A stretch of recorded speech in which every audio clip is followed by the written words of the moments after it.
नमस्कार दोस्तों। मैं आपका मित्र पंकज कुमार। जैसा कि आपको जानकारी है, अपना यूट्यूब चैनल है पंकज किराना स्टोर कन्नौज के नाम से। तो आप लोग अपना प्यार और सपोर्ट दुलार बनाए रखिएगा। चैनल को सब्सक्राइब, वीडियो को शेयर एंड लाइक करते रहिएगा। हमारी जो ऐसा ना देखिए, वीडियो क्या है, हम अपने मनोरंजन के लिए भी बनाते हैं। बाकी कुछ उसमें ज्ञान की बातें भी होती हैं, हंसी मजाक भी होता है, एंजॉय भी होता है।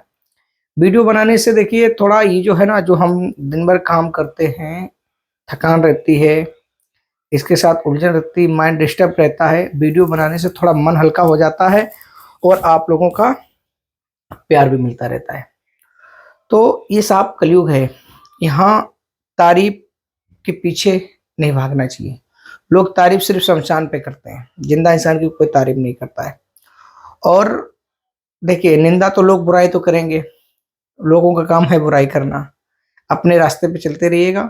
जो भी आपका काम है, व्यवसाय है, व्यापार है, अपना अपना काम कीजिए और लोगों की बातों पे ना आइए। लोग क्या कहेंगे क्या नहीं कहेंगे, ये तो लोगों का काम है कहना ना कहना। लेकिन हमारा जो काम है करना, हम अपने काम से काम रखेंगे। तो ये सब बातें हैं। लोग आजकल अपने काम के लिए कहाँ तक गिर सकते हैं, इसका कोई भरोसा नहीं। कहीं तक लोग गिर सकते हैं, कहाँ तक झूठ बोल सकते हैं। आजकल जब तक व्यक्ति का आपसे व्यक्तिगत काम होगा, तब तक तो बड़े प्रेम से आपके साथ बोलेगा, बताएगा, हर आपका काम करेगा एक आवाज पे। लेकिन जब उस व्यक्ति का आपसे मतलब निकल जाएगा, काम निकल जाएगा, फिर वो आपको पहचानेगा नहीं। उसके पास आपको बात करने के लिए समय नहीं होगा, फोन उठाने के लिए समय नहीं होगा। कॉल वेटिंग पे जाएगी, बता देगा जान नहीं पाया, कोई और बात कर रहा था फोन से, मेरे पास फोन नहीं था। जब उसका काम निकल जाएगा तो वो आपके हर आपकी बात को इग्नोर करना सीख जाएगा। तो इसलिए अपने काम से प्यार रखें, विश्वास उतना करें जितना आपको तकलीफ ना हो, भरोसा भी उतना करें कि आपका सामने वाला भरोसा तोड़ ना सके। ज़्यादा भरोसा करने लायक ये नहीं है। और जो ये प्यार मोहब्बत की कहानियां है ना,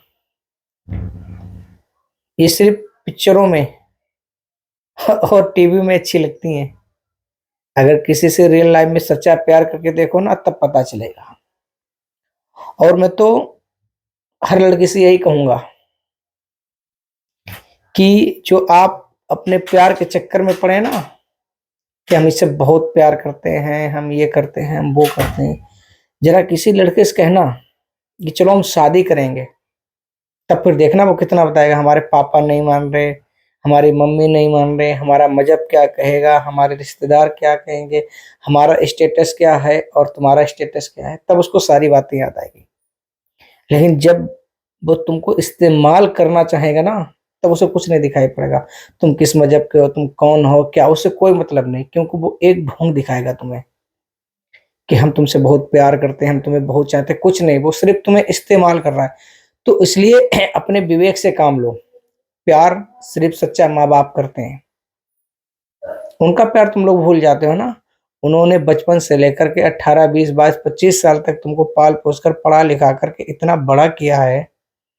और 25 साल बाद तुमको कोई लड़का या लड़की मिलती है और वो तुमसे कहती है हम तुमसे सच्चा प्रेम करेंगे, प्यार करेंगे, तुम्हारा साथ निभाएंगे। जिन्होंने 20 से 25 साल तक, बचपन से लेकर के 20 से 25 साल तक तुम्हारा साथ निभाया, पढ़ा लिखा कर, खिला पिला करके तुमको बड़ा किया, क्या उनका प्यार सच्चा नहीं था? या उनका प्यार सच्चा नहीं है? जो तुमको 25 साल से पहले जानता तक नहीं है और आज 20-25 साल के बाद तुमसे मिल रहा है, वो कब तक साथ निभाएगा? और जब बात आती है शादी की, तो वहाँ पे बिरादरी और मजहब और कुल और खानदान की और पैसे और गरीबी की बात आ जाती है ना? तो आपको सब लोग इस्तेमाल करते हैं। अपने विवेक से काम लें। देखिए, जब आपकी उम्र हो जाएगी, आप ग्रेजुएट हो जाएंगे, सक्सेस हो जाएंगे और आपका जब समय आएगा शादी लगा, आपकी शादी कर लीजिए। ये ढोंग में ना करिए। ये प्यार वाला नाटक ये सिर्फ पिक्चरों में अच्छा लगता है, रियल लाइफ में अच्छा नहीं लगता। ये सब कहावतें हैं और बहुत से लोग फांसी लगा लेते हैं ग्रह कले की वजह से। और परिवार में कुछ बातें होती है, कुछ लोग लड़के लड़कों की वजह से फांसी लगा लेते हैं। तो उनको बताएं ये जीवन बड़ा अनमोल है। जैसा कि आप लोग जानते होंगे 84 लाख यूनों के बाद एक मनुष्य तन मिलता है। बड़े भागवान मनुष्य तन पावा, बहुत भाग होते हैं तब मानुष तन मिलता है। तो इसको व्यर्थ ना जाने दें, अपना समय का ध्यान रखें और बोलने से पहले 4 बार सोचें हम क्या बोलने जा रहे हैं, क्योंकि बोले हुए बोल कभी वापस नहीं आते। और कोई उल्टा सीधा काम करने से पहले कम से कम आपको 100 बार सोचना चाहिए। यदि आपको कोई टेंशन है तो घर में आपके माँ बाप हैं, भाई बहन हैं, बाकी और यार दोस्त हैं, उनको सारी बातें शेयर करें। जो भी आपके पास समस्याएं हैं, आप डिप्रेशन में रहते, टेंशन है, वो आप एक दूसरे को शेयर करें, बताएं, तब आपका समस्याओं का निवारण होगा। लेकिन अगर आप बात वही अपने मन में दावे रखेंगे, बहुत से हमने देखे हैं, काफी लड़के, मतलब नए लड़के हैं, शादी भी हो जाती है, इसके बावजूद भी फांसी लगा लेते हैं, कहीं जहर खा लेते हैं, कहीं कुछ कर लेते हैं। तो ये सब करने से क्या जरूरत है भाई? आप तो मर के चले गए, लेकिन कितनों की जिंदगी बर्बाद करके गए, कभी आपने सोचा है? और मैं तो यही कहूंगा कि देखिए, आप लोग उदाहरण देते हैं कि भोले बाबा नशा करते, दारू ना पिए, नशा कोई भी ना करे। देखिए, सच आदमी जान करके भी अनजान बन जाता। आदमी जब कोई उल्टा सीधा काम हो जाता ना, तब आदमी क्या कहता, अरे हमें जानकारी नहीं थी, अगर हमें जानकारी होती तो हम ऐसा काम नहीं करते, कहते हैं ना। लेकिन उसको जानकारी होती, तम्बाकू पे साफ साफ लिखा होता तम्बाकू जानलेवा है, जानकारी है, लेकिन आदमी फिर भी उसको खाता है। दारू में सबको पता है कि जानलेवा है, इससे मतलब कई बीमारियां आती हैं और कई समस्याएं आती, लेकिन आदमी जानबूझ के पीता है। लेकिन फिर आदमी बाद में कहता है, अगर हमें ये जानकारी होती हम ऐसा काम ना करते।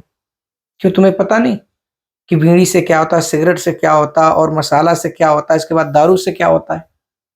उदाहरण देते हैं कि भोले बाबा नशा करते थे, वो भांग खाते थे, वो धतूरा खाते थे। तो आपको जानकारी होनी चाहिए कि भगवान शंकर ने तो विष भी पिया था, वो तो बच गए हैं। तुमने कभी चख के देखो? आदमी चखना चाहता है कि मतलब दारू देखें टेस्ट कैसा होता है उसका, मसाला खा के देखो, लोग बताते यार तो भैया जरा खा के देखो टेस्ट कैसा है। सबको पता है ना कि जहर कड़वा होता है, लेकिन आज तक किसी ने सोचा है कि लाओ जरा जहर चख के देखें कैसा होता है, क्योंकि उसको पता है कि जहर चखेंगे तो मर जाएंगे, है ना। तो इसी तरीके जितनी भी ये नशीली पदार्थें चीजें हैं, इनसे सबसे आपका हानि ही होगी, इससे कोई लाभ नहीं होने वाला है। गलत काम के लिए आपको सब प्रेरित करेंगे कि हाँ भाई करो, आओ चलते हैं, चलेंगे, पियेंगे चल के। लेकिन अगर कहीं बात अच्छे काम करने की आती ना, तो कोई साथ नहीं देगा, तब किसी के पास समय नहीं होगा। आदमी को दारू पीने के लिए, है ना, इसके बाद पार्टियां करने के लिए, मीट मछली अंडा खाने के लिए बहुत समय आ जाता। चलो आज चलेंगे, पार्टी करेंगे चल के, लेकिन कहीं बात अच्छे काम की है, कोई बात नहीं हो, मीट मछला कभी नहीं खानी चाहिए। किसी की जान, देखिए जान सबकी प्यारी होती है, ईश्वर ने सबको जन्म दिया है, दर्द सबको होता है। मछली हैं, मुर्गा हैं, जो भी जानवर हैं, क्या इनमें जान नहीं होती है? बस ये सोचिए कि भगवान ने हमको इस लायक बनाया, हम अपनी बातें सबको बता सकते हैं, सब बातें हमारी सुनते हैं। लेकिन जो जानवर वो भी बातें अपनी भाषा में अपनी शेयर करते हैं, उनको दर्द नहीं होता, उनकी माँ नहीं होती, उनके पिता नहीं होते, सब होते हैं, लेकिन बस उनके पास विवेक नहीं होता है,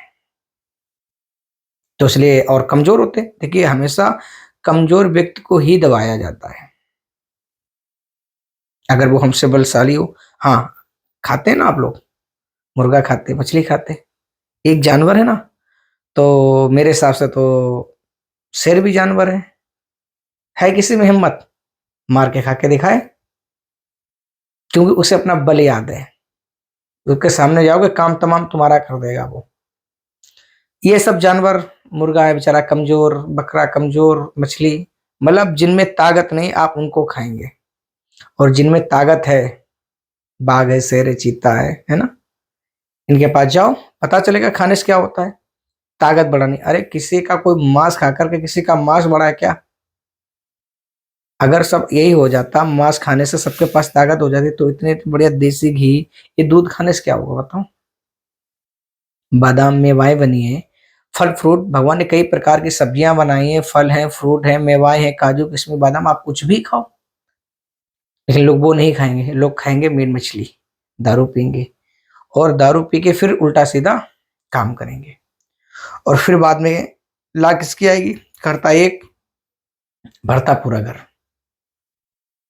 माँ बाप का बेचारों का कोई दोस्त नहीं होता, लेकिन लड़का पी के आता किसी के यहाँ चोरी करता है या कोई बदतमीजी देता है ना, तो उसके साथ में बेचारे माँ बाप वो भी खिंच के जाते हैं। थाना पुलिस अदालत होती है, इसके बाद बेचारे जेल जाते हैं। दोस्त किसका होता है? लड़के का होता ना। लेकिन कुछ इसमें ये कहूंगा कि माँ बाप का भी दोष होता है। जब आपके बच्चे घर से बाहर निकलें और शाम को लेट आए, तो आप उनसे बैठा के पूछो कि बेटा इतनी लेट क्यों आए, कहाँ गए थे? बताएगा वो तुम्हें। बच्चों से व्यवहार अपने दोस्ती जैसा रखो। अगर आपने उनसे दोस्ती जैसा व्यवहार नहीं रखा, तो आपका ही कोई गलत दोस्त उन्हें अपना दोस्त बना लेगा और बुरी संगत में डाल लेगा। तो बच्चों से अपनी दोस्ती जैसी रखिए। सारी बातें जो भी आपके साथ गलत होता हो, अच्छा हुआ हो, गलत हुआ, उनको बताएं कि लोग कैसे कैसे आपको फांसते हैं। बच्चे लेट आए, उनसे पूछो इतनी लेट कहाँ बने रहे, उनकी क्लास लगाई, उन्हें समझाइए कि बेटा देखो हमने तुमको बहुत मुसीबत से पाल पोस के इतना बड़ा किया है, तुमको पढ़ाया है, खिलाया पिलाया है। देखिए हर व्यक्ति चाहता है, हर माँ बाप चाहते हैं कि कल को हमारी औलाद बड़ी हो, कुछ करें, बुढ़ापे में हमारा सहारा बने। लेकिन हमने 90% लोग ऐसे देखे हैं। अब तो कलयुग चल रहा 90% के, अब तो 95% की बात करेंगे, 2 4 5% नहीं कह सकते, कि हमने कोई भी व्यक्ति ऐसा नहीं देखा है कि अपने माँ बाप की सेवा करे। बातें तो बहुत अच्छी अच्छी करेंगे, भगवान के स्टेटस लीजिए और दूसरों की बातें, स्टेटस पे बातें इतनी अच्छी अच्छी लिखें, इतनी सुंदर लिखें जिनकी कोई सीमा नहीं। लेकिन जब आप उनके घर पे जाकर के देखो और उनके माँ बाप से मिलो कि आपकी औलादें, आपके बच्चे आपकी कितनी सेवा करते हैं, तब वो बताएंगे कि कितनी सेवा करते हैं। लिखेंगे फादर्स डे, मदर्स डे, दुनिया भर के डे, और स्टेटस लगाएंगे, फोटो। देखिए दूसरों, हमने आपको बताया नहीं कि कहानियां पिक्चरों में अच्छी लगती हैं। आदमी पिक्चरें देखता है, कहानी देखता है, और कहानियों में जो भी वहां पे दिक्कत होती है ना, तो रोएंगे, आंसू निकालेंगे। लेकिन जब खुद की माँ पे पीड़ा होती है, परेशान होती रहती है घर में वो, तो उसका दर्द किसी को नहीं दिखाई पड़ता है। दूसरों की माँ, दूसरों को मतलब दूसरे की कहानी सबको अच्छी लगती, दूसरे की माँ लोगों को सबको अच्छी लगी। उसकी माँ देखो बेचारी कितनी मेहनत करती है, उनके लड़के इज्जत नहीं करते। अरे तुम कितनी इज्जत करते हो, खुद तो करो इज्जत पहले। जब खुद करोगे तभी तो कोई दूसरे की इज्जत करेगा ना। आदमी उदाहरण वो देता है, मतलब अगर किसी को कोई बात आप समझाओ तो वो उदाहरण देगा, तुम ऐसा करते हो। हम्म?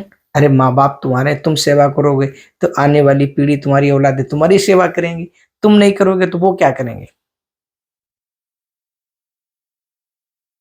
कंपटीशन से मामला नहीं चलता है।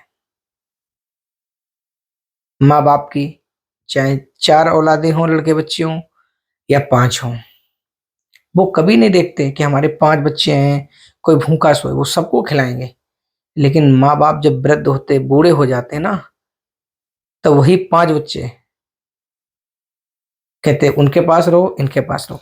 तब वो नहीं सोचते कि हमारे माँ बाप ने हमको कितना बड़ा, कैसे किया इतना बड़ा, हम इनकी सेवा करें। आज ये बूढ़े हैं, इनको हमारे सहारा की जरूरत है, तब सहारा नहीं देंगे। तब वो ये कहेंगे वो भैया देख लेंगे, वो कहेंगे छोटे वाले भैया देख लेंगे, वो बड़े वाले भैया देख लेंगे। माँ बाप बेचारे बीच बीच में बुढ़ापे में घुट घुट के जिंदगी जीते हैं। बुढ़ापे में उनसे पूछिए आप, जिस तरीके से जब कोई त्योहार आता है या कोई फंक्शन होता है, तो माँ बाप तुमसे पूछते हैं बेटा क्या लोगे, तुम बताते हैं हम ये चाहिए। माँ बाप लाख कोशिश करते हैं और तुमको वो चीज ला के देते हैं। जब माँ बाप आपके बूढ़े हो जाए, चलने लायक ना रहें, कमाने लायक ना रहें, तो आप भी उनसे एक बार पूछिए कि पिताजी, माताजी, मम्मी पापा, क्या आपको किसी चीज की जरूरत है? उनकी जरूरत क्या होती है बताइए आप। आपकी तो बहुत जरूरतें होंगी, आपको फोन चाहिए होगा, आपको जूता चाहिए होगा, चप्पल चाहिए, नई बेल्ट चाहिए होगी, किसी ने बढ़िया कपड़े लिए आपको वो कपड़े चाहिए। उनको बुढ़ापे में क्या चाहिए होगा? बस 2 वक्त की रोटी और थोड़ा प्यार। आज के युग में कौन बिजी नहीं है? सब बिजी, सबके पास बहुत ज्यादा काम है, पार्टियों में, घूमने में, फोन चलाने में 2 2 घंटे लग जाएंगे। लेकिन माँ बाप के पास कोई नहीं बैठेगा। रिश्तेदारों को कोई समय नहीं देगा, अपने घर पे कोई समय नहीं देगा, बीवी बच्चों को कोई समय नहीं देगा। बाहर जाएंगे, 2-2 घंटे फोन चलाएंगे, घूमेंगे यार दोस्तों के साथ में, लेकिन जब घर में आएगा तो उसको इतनी जल्दी रहेगा, फटाफट खाना लाओ, बहुत तेज भूख लगी, खाना खाया, फटाक से सो गया, सुबह उठा फिर काम पे निकल गया। जल्दी किसको नहीं।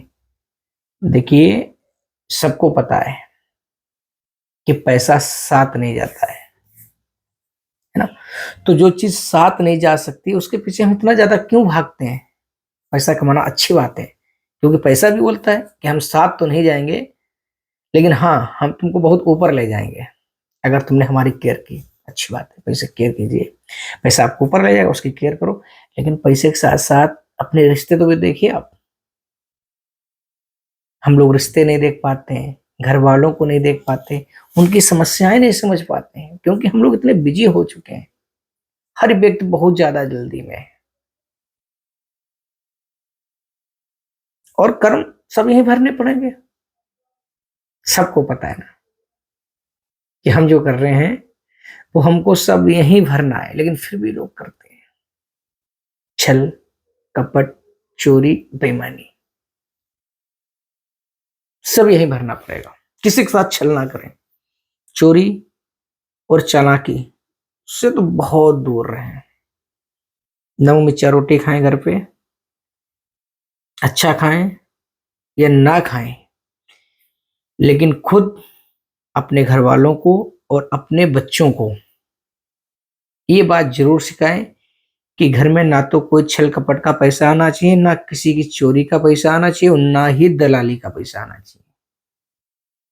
हराम की कमाई हुई दौलत बहुत जल्दी जाती है, क्योंकि उदाहरण, जो पैसा बहुत जल्दी से आएगा ना, वो बहुत जल्दी से जाएगा, क्योंकि मेहनत का पैसा बहुत जल्दी से नहीं आता है। मेहनत का पैसा बहुत धीरे धीरे आता है, बहुत धीरे धीरे इकट्ठा होता है। लेकिन बेईमानी का पैसा, चोरी का पैसा, यहां तक कि दलाली का पैसा बहुत जल्दी आता है, लेकिन वो वैसे चला जाता है। जो जिनके पास पैसा दलाली का, चोरी बेईमानी का था, उनके घर में कोई नहीं कोई, हमने देखा, बीमार ही बना रहता। किसी को कोई बीमारी, किसी को कोई बीमारी। और जो भी मेहनत से पैसा पैदा करता है ना, उसके यहाँ कोई समस्या नहीं, भगवान उनको प्रसन्न रखता है। कभी भी छल कपट का पैसा नहीं भरना पड़ेगा, आपको नहीं भरना पड़ेगा। जिस तरीके से, देखिए उदाहरण तौर पे बता रहे हैं आपको, जैसे कि आपने अगर किसी बैंक से लोन लिया है, तो बैंक नॉमिनी बनाती है। नॉमिनी किसको बनाती है? जिसकी आपसे उम्र कम हो या आपकी उम्र मिलती जुलती हो, उसको बनाती है। यदि आपने वो पैसा नहीं लिया तो वो पैसा, यदि आपने पैसा नहीं दिया तो वो पैसा उसको देना पड़ेगा। जो आपका घर का, आपका लड़का हुआ या आपकी छोटा भाई हुआ, जो भी हुआ जिसको आपने बनाया, पैसा उसको देना पड़ेगा। इसी तरीके से जो हमारे कर्म है ना, अगर हम चोरी करके पैसा लाते, छल कपट का पैसा लाते, तो कहते किसी कारणवश अगर हमें ना भरना पड़ा, मर गए, मान लो हमने खूब छल कपट का पैसा पैदा किया, इकट्ठा किया, घर बनवाया, दुनिया भर का सिस्टम, मर गए, चले गए, लेकिन वो पैसा आपकी औलाद, आपके बच्चों को भरना पड़ेगा। दो दोस्त थे, बाहर कमाने के लिए गए, तो बाहर जाकर के उन्होंने प्रदेश में, बहुत पुराने जमाने की बात है, ढेर सारा उन्होंने धन इकट्ठा किया। धन इकट्ठा करने के बाद दोनों लोग प्रदेश से अपने घर के लिए चले। तो एक दोस्त ने कहा कि ऐसा करो भाई, ये धन तो हम लोगों के पास ज्यादा है और समय हो गया, रात होने जा रही है, ऐसा करो कहीं हम लोग विश्राम करते हैं और सुबह हम लोग चलेंगे। तो उन्होंने, एक ने कहा हाँ ठीक है। तो एक ने कहा कि ऐसा करो भाई, जाओ बाजार से कुछ खाने पीने के लिए लेके आओ, और इसके बाद हम लोग खाएंगे, रात में विश्राम करेंगे, सुबह यहाँ से चलेंगे। एक ने कहा ठीक, तुम धन रखाओ और हम जाते हैं, भी बाजार से खाने के लिए कुछ लेके आते हैं। एक दोस्त, उसका जो धन उसके पास था वो धन रखा रहा था, एक दोस्त बाजार से खाना मतलब लाने के लिए गया। तो उस दोस्त ने बाजार में खाना खाया और उसके मन में पाप पैदा हो गया। उसने कहा ऐसा करो, अगर हम अपने दोस्त को मार डालें तो जो सारा धन है वो मेरे पास, मेरा ही हो जाएगा। तो उसने क्या किया, जहर लिया और खाने में मिला दिया अपने दोस्त के, जो वहां पे धन रखाया रहा था। गया, उसने खाना खाया और वो उसका दोस्त वहां पे मर गया। ये धन लेकर के घर गया, बड़ा प्रसन्न हुआ कि सारा धन हमको ही मिल गया, कोई बात नहीं। आया, अपने ऐशो आराम से जिंदगी काटने लगा। कुछ दिन बाद उसकी शादी हुई, बच्चे हुआ, बच्चा पैदा हुआ। तो बच्चा जैसे पैदा हुआ उसी दिन से भाई साहब बीमार, बहुत ज्यादा बीमार होने लगा। यहाँ तक जितना उसने धन मतलब जो इकट्ठा किया था और इकट्ठा किया था, वो सारा धन उस बच्चे की बीमारी में खर्च हो गया। यहाँ तक कि जो उसकी जमीनें थी वो बिक गई, जेवर मतलब जितना था सारा पैसा लग गया, लेकिन बच्चा वो ठीक नहीं हुआ। देखिए, औलाद सबको प्यारी होती है। बच्चा पैदा हो, बीमार रहेगा, माँ बाप उस पर पैसा लगाएंगे जब तक उसकी सांसें चलती हैं ठीक कराने के लिए। उसने भी यही किया, यहाँ तक कि उसका मकान भी बिक गया, फुटपाथ पे आ गया, बच्चा तब भी नहीं ठीक हुआ। जब मकान बिक गया तब वो 2-3 महीने का बच्चा, दवा कराते कराते 2-3 महीने हुए, तब बच्चा वो बोला, पहचाना मुझे? अब बच्चों के ये कौन? तो उसने बताया, हम तुम्हारे वही दोस्त हैं जिसको तुमने खाने में जहर दे दिया था। अब हमारा तुम्हारा हिसाब किताब बराबर, अब हम जा रहे हैं। तो इससे यही सीख मिलती है कि आप अगर छल कपट का पैसा पैदा करेंगे तो आपको भरना पड़ेगा, और इस तरीके से भरना पड़ेगा आप मना भी नहीं कर पाएंगे।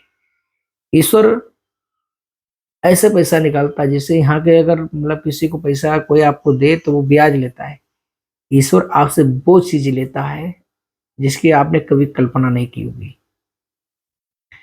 जो आपका सबसे प्रिय वस्तु होगी, ईश्वर बदले में वो चीज छीनता है। ईश्वर को सबका ख्याल है। बहुत से लोग हमने देखे हैं, अगर कोई दान पुण्य का काम करेंगे, कहीं भागवत हो रही, अगर उन्होंने 5100 रुपये दे दे तो स्टेटस लगाएंगे, उसकी पर्ची दिखाएंगे, 5100 रुपये फलानी जगह हमने दान किए। भंडारा करवाएंगे, तुम्हारे स्टेटस, देखो वीडियो बनाना अच्छी बात है, हम भी वीडियो बनाते हैं, लेकिन आज तक अगर हमने किसी को कोई, हमने नहीं, हमारे तो सिर्फ बालाजी महाराज देते हैं। एक हम मध्यम है, बैठे हैं, बाबा के भक्त नौकर हैं, दास हैं, बैठे हैं, हम कुछ नहीं कर पाते। लेकिन हाँ, बाबा ने हमसे किसी को दिलवाया है तो हम कभी उसका वीडियो नहीं बनाते। और आप लोगों से भी अनुरोध है, यदि आप किसी को कोई दान दे रहे हैं, कुछ भी दे रहे हो, पैसा दे रहे हो, खाने के लिए दे रहे हो, कुछ भी तो आप उसका वीडियो ना बनाएं, क्योंकि आप भी ईश्वर की एक कठपुतली हैं। उसको भी ईश्वर ने बनाया है और आपको ईश्वर ने बनाया। बस आप ईश्वर का धन्यवाद कीजिए कि ईश्वर ने आपको सिर्फ देने वाला बनाया है। ईश्वर की नजर कहीं घूम गई और कहीं तुमको लेने वाला बना दिया, फिर क्या करोगे? परिवार सबका होता है, इज्जत सबको प्यारी होती है, चाहे वो गरीब व्यक्ति हो या अमीर व्यक्ति हो। तो आप जब भी दान करें उसका वीडियो ना बनाएं, अच्छी प्रेरणा दें। आप किसी को दान दे रहे हैं, क्या आप ऊपर से लेके आए थे? अरे ईश्वर ने आपको रास्ताएं बताई, आपने कमाया है, आप उस लायक हैं, तब आप दे रहे हैं।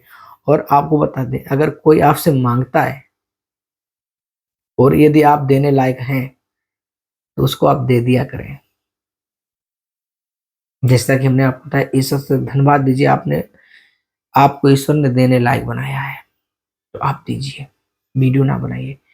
तो बहुत से लोगों को हमने देखा है कि अगर दान पुण्य का काम करेंगे तो स्टेटस लगाएंगे, दुनिया भर में बताएंगे, जा करके देंगे 10 रुपये, बताएंगे 20 रुपये, स्टेटस लगाएंगे, 4 जगह गाएंगे, है ना। लेकिन जब उल्टे कोई काम करते हैं ना, कहीं चोरी करते हैं, बेईमानी करते, तब किसी को नहीं बताते। ईश्वर सब देखता है, आपका दिया हुआ भी देखता है। ऐसा बात नहीं कि अगर आपने कहीं दान पुण्य किया तो ईश्वर नहीं देता, वो ईश्वर देखते हैं। और अगर आप कोई छल कपट का काम कर रहे हैं तो वो भी ईश्वर देखते हैं। ऐसा नहीं आप अच्छे काम कर रहे तब ईश्वर नहीं देख रहा है, या आप गलत काम कर, मतलब कुछ भी नहीं। आप अच्छे काम कर रहे तभी ईश्वर देखते हैं, गलत काम करते हैं तभी ईश्वर देखते हैं। और फल जरूर मिलेगा, ये निश्चित है। आप अगर आप चोरी करेंगे तो आपको चोरी का फल मिलेगा, और आप ईमानदारी से काम करेंगे, ईमानदारी दिखाएंगे, तो आपको ईमानदारी का फल मिलेगा। रामायण क्या है? अगर जिंदगी जीना है ना, तो आप रामायण देखिए और ध्यान से देखिए। रामायण में वो चीजें हैं सीखने की जो आपको पूरे संसार में कहीं नहीं मिलेंगी। रामायण हमें जीने की प्रेरणा देती है, वो बातें सिखाती है जो हम कभी कहीं नहीं सीख, वो किताबों में भी बातें नहीं लिखी हैं। भगवान राम अंतर्यामी थे, वो तो स्वयं नारायण, वो सब जानते थे, लेकिन उन्होंने मनुष्य लीलाएं, मतलब मानुष तन धारण किया था, तो उन्होंने मानुष की लीलाएं दिखाई थी। उनको पता था कि बनवास जाएंगे, पिताजी का देहांत हो जाएगा, और हो भी गया। ये बात जब भरत के साथ में उनके गुरुदेव गए, तो ये बात गुरुदेव ने राम को बताई कि बेटा राम, तुम्हारे पिता का स्वर्गवास हो गया। तो ये बात सुनकर के राम विलाप करने लगे, रोने लगे। तो गुरु जी ने कहा, राम तुम तो सब जानते हो, ये विलाप कैसा, ये तो सब ईश्वर के हाथ में है। तो भगवान राम ने बड़ा अच्छा सा प्रश्न किया गुरुदेव से, गुरुदेव यदि सब ईश्वर के हाथ में है, तो हम मनुष्यों के हाथ में क्या है? गुरुदेव ने कहा, राम हमारे हाथ में सिर्फ कर्म है। समझ सकते हैं आप लोग, कितनी बड़ी बात कही गुरुदेव ने। हम लोगों के हाथ में कर्म है, हकीकत है, हम लोगों के हाथ में कर्म है। यदि हम किसी को खिलाते हैं ना और उसका बखान कर देते हैं, तो समझिए हमारा खिलाया पिलाया सब बराबर, स्टेटस लगाते, फोटो डाल दे, सब व्यर्थ। ईश्वर आपको देते, बताते किसी को? एक सबसे बड़ी बात, क्या नहीं दिया ईश्वर ने आपको, बताओ? चिल्लाते हो गए कि हमने इनको ये दिया। हम जानते हैं हमें पल पल रोज एक नई जिंदगी ईश्वर देते हैं। लेकिन हाँ, अगर हम लोग किसी को कोई चीज दे देते, तो जब तक 10 जगह बता नहीं लेंगे, तब तक सुकून नहीं मिलेगा। ईश्वर तो कोई नहीं बन पाएगा पूरे विश्व में, लेकिन कम से कम आपसे हाथ जोड़ के रिक्वेस्ट है, ईश्वर ना बनिए, बनना भी नहीं, बन भी नहीं पाएंगे, बनना कोशिश भी नहीं करना, लेकिन हाँ, कम से कम ईश्वर के बताए हुए रास्ते पे तो चलिए। जो ईश्वर ने सिखाया है, हम लोगों को बताया है, दर्शाया है, मार्गदर्शन किया उन्होंने, कम से कम उस रास्ते पे तो चलें। जो चीज गलत है उसको हम क्यों अपनाते हैं? लेकिन फिर भी नहीं मानते। अच्छा, ईश्वर किसके साथ बुरा करता है? एक दूसरे को लगता है कि वो बहुत गरीब है, ईश्वर ने उसके साथ बहुत गलत किया। कितना सीधा था, चला गया बेचारा, मर गया, बहुत अच्छा। कर्म तो नहीं पता है ना हमें, हमें तो उसके नहीं कर्म पता थे। हमने आपको बताया नहीं अभी कि भरना पड़ेगा। अगर तुम्हें नहीं तो तुम्हारी औलादों को भरना पड़ेगा, भरना तो पड़ेगा। जो कर्म किए वो कहाँ जाएंगे आपके? ईश्वर ने गलत किया? ईश्वर गलत नहीं करते, ईश्वर वही करते हैं जो हमने आपको बताया नहीं। जैसे कि जो आपके कर्म है, ईश्वर सिर्फ आपको उसका फल देंगे।